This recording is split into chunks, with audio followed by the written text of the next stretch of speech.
Hormuz സ്ട്രേറ്റിൽ എന്താണ് നടക്കുന്നതെന്ന് മനസ്സിലാവുന്നില്ല. രാവിലെ അടക്കും, ഉച്ചയ്ക്ക് തുറക്കും, പിന്നെ വൈകിട്ട് അടക്കും, പിന്നെ തുറക്കും. നമ്മൾ തമാശയായിട്ട് ഇത് പറയുമ്പോഴും ഇതിനിടയിൽ ഇറാനും ട്രംപും തമ്മിലുള്ള ചില ഇടപാടുകൾ നടക്കുന്നുണ്ട്. തമ്മിലുള്ള വാക്പോരുകൾ വളരെ ക്രൂഷ്യലായ രീതിയിൽ തന്നെ നടക്കുകയൊക്കെ ചെയ്യുന്നുണ്ട്. അല്ല, 2 കാര്യങ്ങൾ ഇതിനകത്ത് വ്യക്തമാണ്. ഉം. ഒന്ന്, ട്രംപും ഇറാനും തമ്മിൽ സംസാരിക്കുന്നുണ്ട്. അതെ. ട്രംപിനോട് ഇറാനിലുള്ള ആരൊക്കെയോ സംസാരിക്കുന്നുണ്ട്. ഉം. കാരണം ഇറാൻ്റെ ഇപ്പോഴത്തെ ഒരവസ്ഥയിൽ ആരൊക്കെയാണ് അങ്ങനെ സംസാരിക്കുന്നതെന്ന് നമുക്ക് ഉറപ്പിക്കാൻ പറ്റില്ല. അബ്ബാസ് സരാഗ്ചി ആണെന്ന് അല്ല, അപ്പോൾ 2 പേര് ഇപ്പോൾ ഇവിടെ വന്നിട്ടുണ്ടായിരുന്നല്ലോ. ഉവ്വ. ഏതിനകത്ത്? പാകിസ്ഥാനിൽ പാകിസ്ഥാനിൽ വന്നിരുന്നല്ലോ. വന്നു. പാകിസ്ഥാനിൽ ആ 2 പേര് വന്ന സമയത്ത് അവർക്ക് ഇസ്രയേലിൻ്റെ ഈ ശല്യം ഉണ്ടാകുമെന്ന് പറഞ്ഞ കാരണം 16 ഹെലികോപ്റ്ററിൻ്റെ അകമ്പടിയോട് കൂടിയാണ് അവരെ കൊണ്ടുപോയി തിരിച്ചാക്കിയത്. അപ്പോൾ അവരത്രയും പേടിച്ചാണ്. അപ്പോൾ ഇവർ 2 പേരും എന്ന് വെച്ചാൽ ശരിക്കും ഒരാൾ സ്പീക്കറാണ്. അതെ. ഒരു സ്പീക്കർക്ക് എക്സിക്യൂട്ടീവ് പവർ ഇല്ലാത്തതാണ്. കാരണം ഒന്നുകിൽ പ്രധാനമന്ത്രി പോകണം, അല്ലെങ്കിൽ പ്രസിഡൻറ്റ് പോകണം, അതല്ലെങ്കിൽ അതുപോലെയുള്ള ഏതെങ്കിലും മന്ത്രി പോകണം.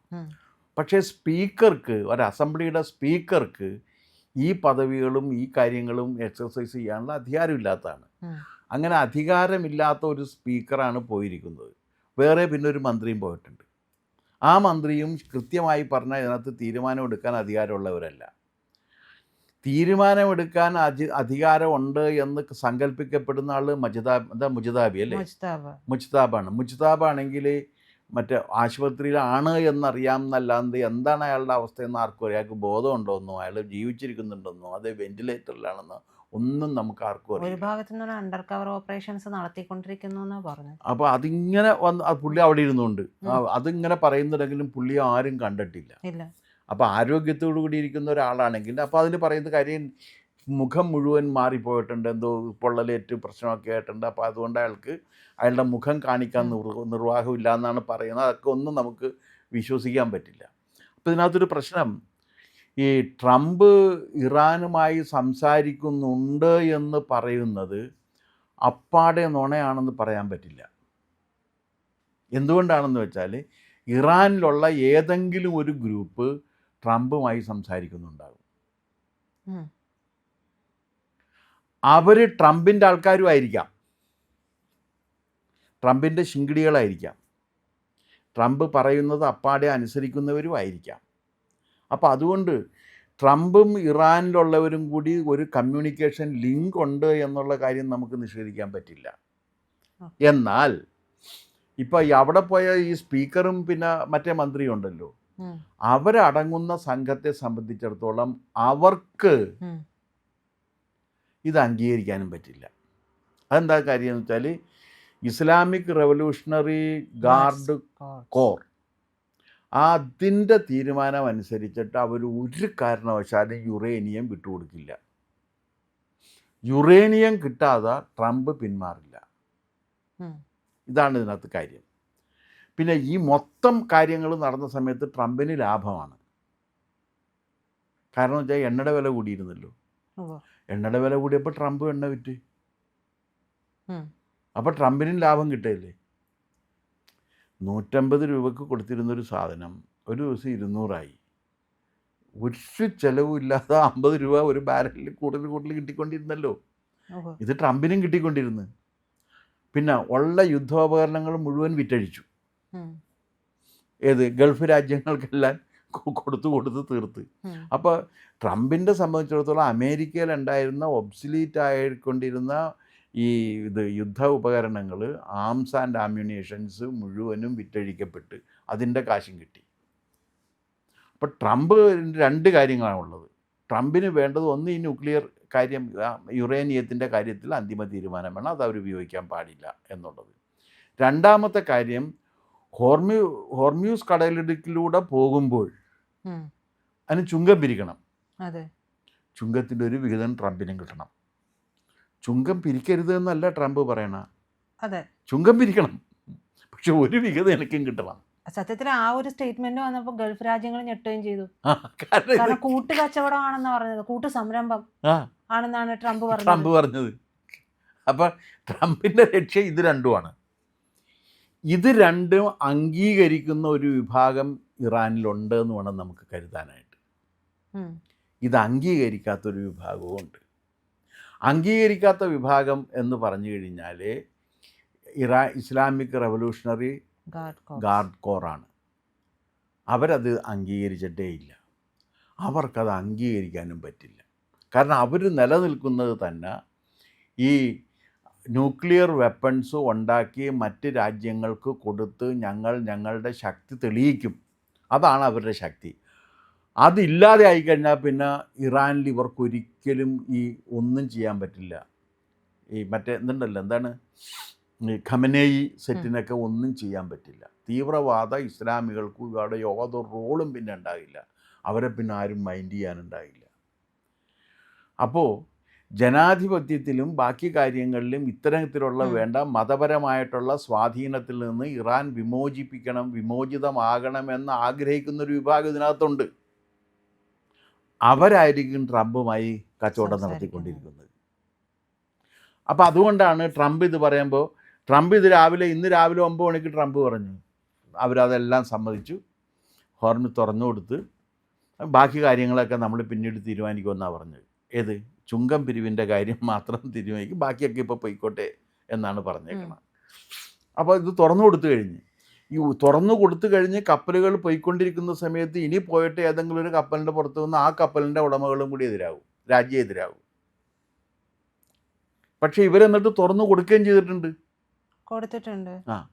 അപ്പോൾ ഇതിൽ അട്ടർ കൺഫ്യൂഷനാണ് ഇറാൻ്റെ ഭാഗത്ത് നിന്ന് ഇപ്പോൾ സംഭവിച്ചുകൊണ്ടിരിക്കുന്നത്. ഈ ചർച്ച നടത്തുന്നത് മുഴുവനും ഇറാനും US-ഉം തമ്മിലാണ്. പക്ഷേ ആക്രമണം നടത്തിയത് US-ഉം ഇസ്രായേലും ചേർന്നുകൊണ്ട് ഇറാനെയായിരുന്നു. ഇതിൽ ഇസ്രായേൽ ഈ ഒരു ചർച്ചയിലേക്ക് കടന്നു വരുന്നില്ല. അല്ല, ഇസ്രായേൽ ഇറാനല്ല, ഇസ്രായേൽ ലെബനുമായിട്ടാണ് ഇപ്പം യുദ്ധം നടക്കുക. ഇറാനുമായിട്ട് ഇപ്പം യുദ്ധമില്ലല്ലോ. അതെ, ഇപ്പം യുദ്ധം ആരുമായിട്ടാണുള്ളത്? അപ്പോൾ ഇസ്രായേൽ US-ഉം തമ്മിൽ അല്ല, ഇപ്പം യുദ്ധമുള്ള ആരുമായിട്ടാണ്? ഇപ്പം ലെബനായിട്ടാണ് യുദ്ധമുള്ളത്. അതെ. അപ്പോൾ ആ ലെബനുമായിട്ടുള്ള യുദ്ധം തൽക്കാലം നിർത്തിയെന്ന് സംഭവിച്ച്.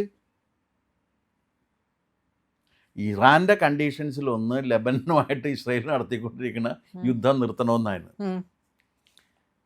ആ യുദ്ധം അവസാനിപ്പിച്ചു, പറഞ്ഞല്ലോ ഞങ്ങൾ ഇനിയിപ്പോൾ തൽക്കാലം എന്ന്. പക്ഷെ അപ്പോഴും ഒരു കാര്യം പറഞ്ഞിട്ടുണ്ട്, ഇസ്രായേൽ ഒരു കാര്യം പറഞ്ഞു. അതെന്താണെന്നറിയാമോ? ഞങ്ങളുടെ സൈന്യം എവിടെയൊക്കെയാണോ നിൽക്കണം അവരവിടെ തന്നെ നിൽക്കും, അവർ പിന്മാറില്ല.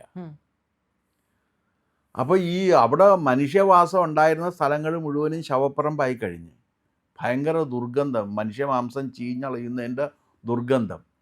അപ്പോൾ ജീവിച്ചിരിക്കുന്ന കുറേ പേര്, ഒളിച്ചോടിപ്പോയവരും കുറേ പേര് ഒഴിഞ്ഞു പോയവരും ഒക്കെ അവിടെ വന്നിട്ട് അവർക്ക് അവിടെ ജീവിക്കാൻ നിവൃത്തിയില്ല, അവിടെ നിലനിൽക്കാൻ കഴിയുന്നില്ല.